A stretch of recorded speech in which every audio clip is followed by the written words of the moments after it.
Hello everyone, welcome to Science Prodigy. Today we will be continuing language of chemistry part. Last day we had done, in the last video we had done till the nomenclature of certain compounds. We had also practiced balancing of certain equations, the suitable ways for which you can ensure that they are balanced in a proper way. So if you have not checked them out, there is a playlist that has been created named Chemistry Class 9. You can go to that playlist and you can get all the videos that have been made on your class on chemistry. There are other playlists as well. If you need any help, you can go and check them out. I'll be covering everything in details which is there in your syllabus. So for your benefit, please subscribe the channel so that you always stay in touch and always excel in whatever you are studying. So let us begin, and we are continuing from the part.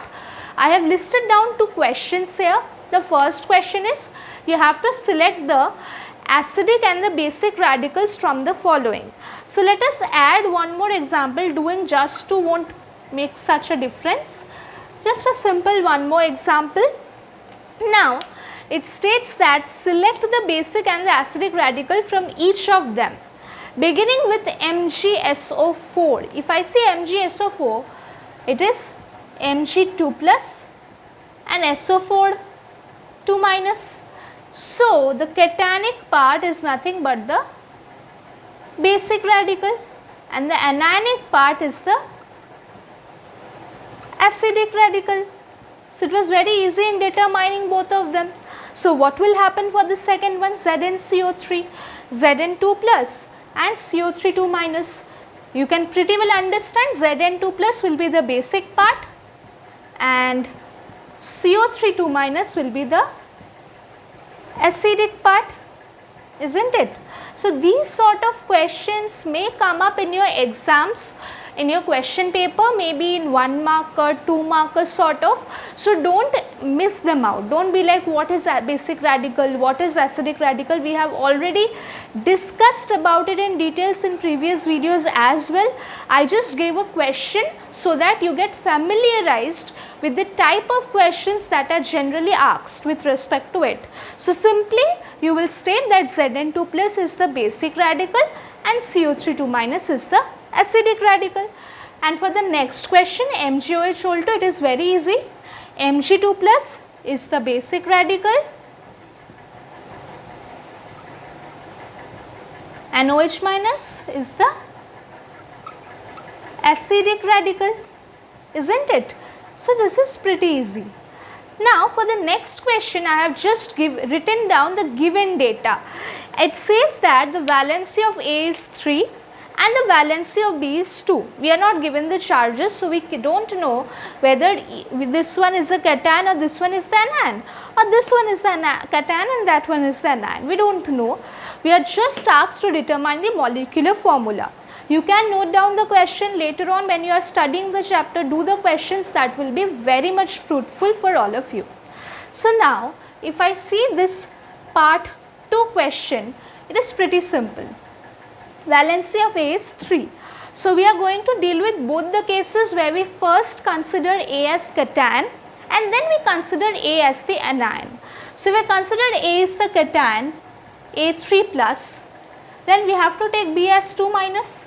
And just the way I had done determination of valency through the crisscross method from the subscript, here also we will be applying the crisscross method only, but this time the crisscross method will be helpful in determining the molecular formula. So the molecular formula becomes A2 because 2 has been shifted here, B3. Okay. Suppose this is one possibility. Suppose A is the anionic part and B is the cationic part. Okay. So this will be B2 plus A3 minus. Then what will be the formula turning out to be? B3 A2. So both of them are our answers. That is, either the molecular formula is A2B3 or the molecular formula is B3A2. So I hope you understood till here. Now one more specific type of nomenclature which we had not done before, that is the nomenclature of the acids. Okay, there are two different ways for naming the acid. First is when we are dealing with the nomenclature of binary acid, and how do we do the nomenclature of acids that are not binary. So binary acid, it is very simple.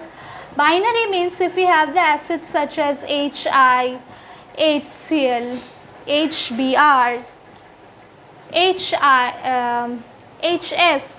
So why binary? Because bi means 2. So it is comprising of 2 elements. So these are the binary acid.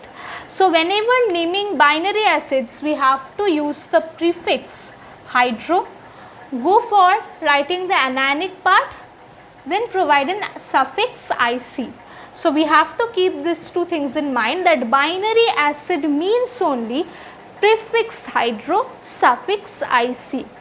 So we can pretty well understand what will be the name of the first one, hydro iodic acid. Same way, what will be the name for the second one, hydrochloric acid. So I hope now you can understand what will be the name of the other two. Pretty simple, hydrobromic acid, and the last one, hydrofluoric acid. So keeping these two principles in mind, hydro and IC, for the binary acids, we finally came to our result. Now moving to the other category, that is if it is not a binary acid.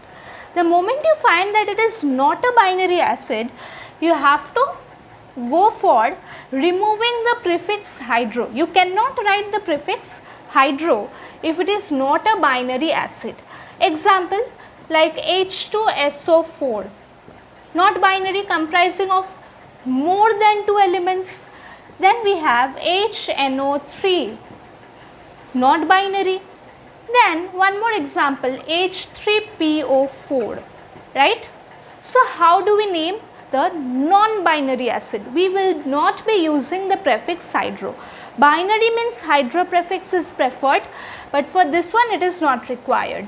We will go by the second element in each of them, okay, and then add the suffix IC, okay. Second element, suffix IC. Second element here is sulfur, so it will become sulfuric acid, right. Second element is nitrogen, suffix I, nitric acid. This element, phosphorus is present, suffix IC, phosphoric acid. So this is how we name the different acids, either binary or non-binary. Sometimes we also have trivial names as well. Like whenever we say H2O, it is not dihydrogen oxide, we say it's water. So that is a trivial name.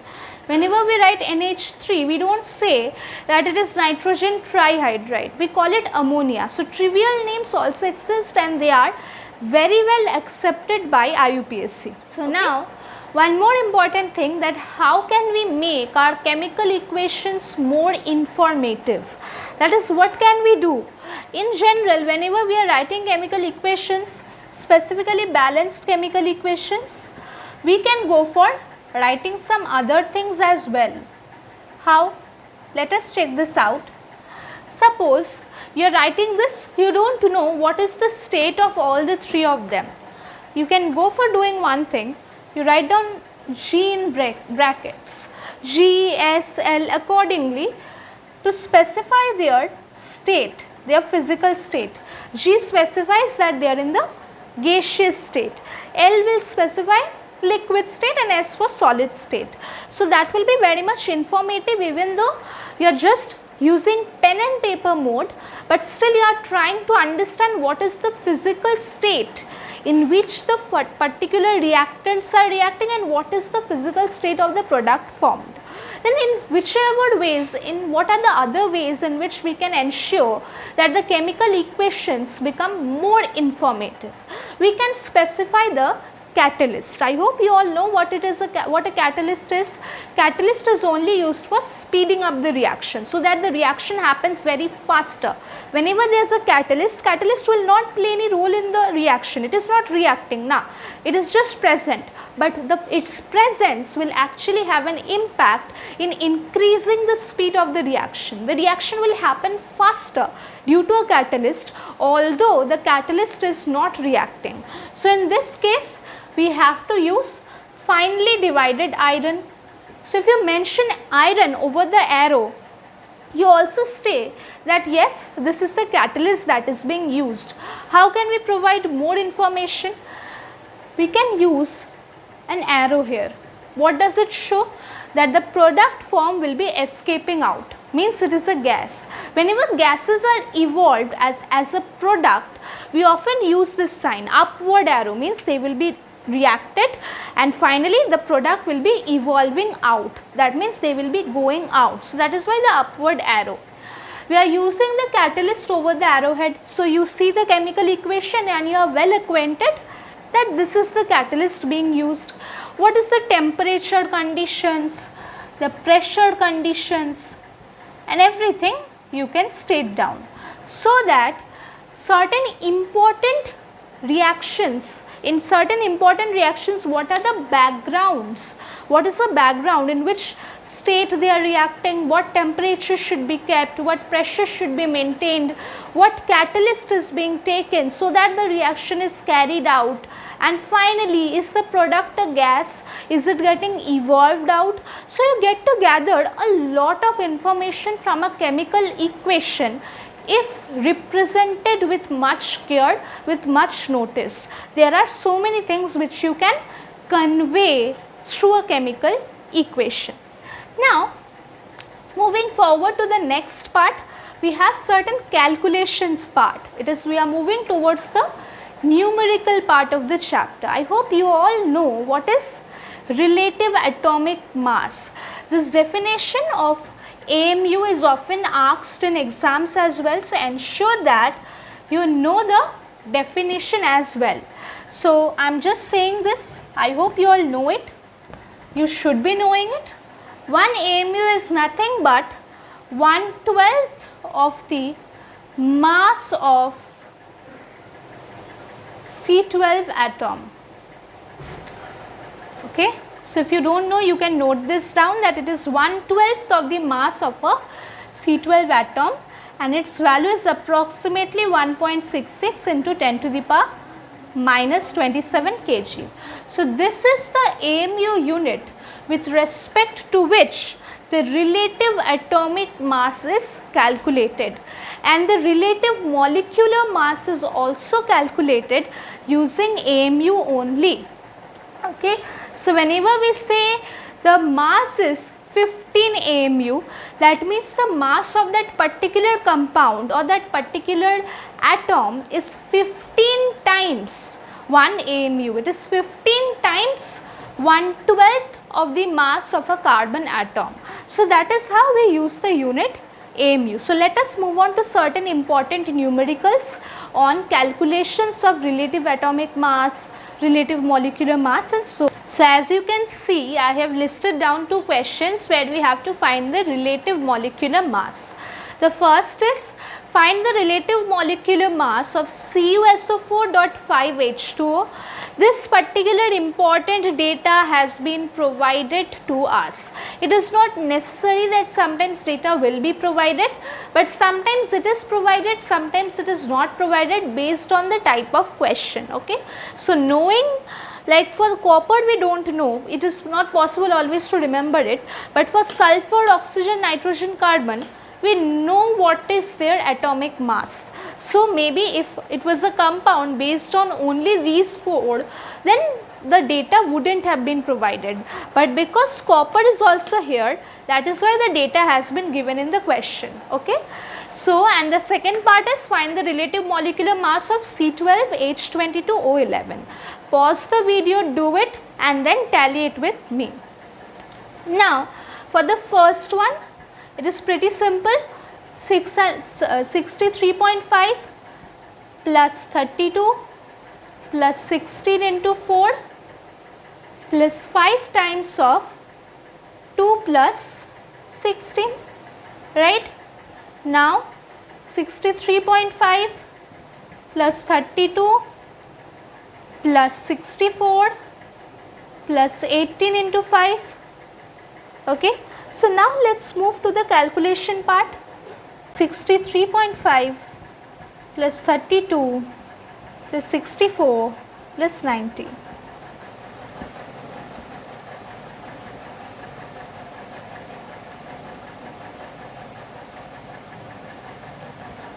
So our answer, yes sir. So this one, as we calculated 18 into 5, it is 90. Just rubbing that extra 0.5. So our answer is 249.5 AMU. Now moving to the second question.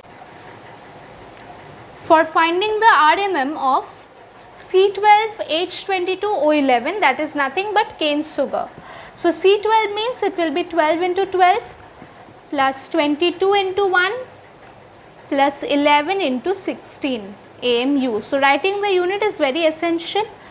Now we find it is 144 plus 22 plus, let's calculate this, 176. So 176, 144, 22.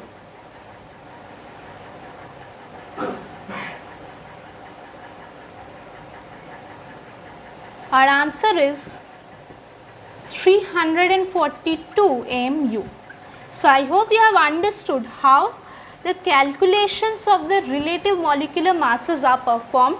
They are very easy. Just based on the data, calculate them, and this is the basic question of 1 marks, 2 marks. So with this we end today's class. I hope it is very much clear to all of you. In the next video we will be continuing percentage calculation, empirical formula questions, and whatever such percentage, purity, all these questions which are there, we will be doing for how to solve them, and then we will be discussing numericals based on them, so that you can actually practice them in a better way, so that you know how to solve the question. So till then, keep watching, keep learning. Thank you.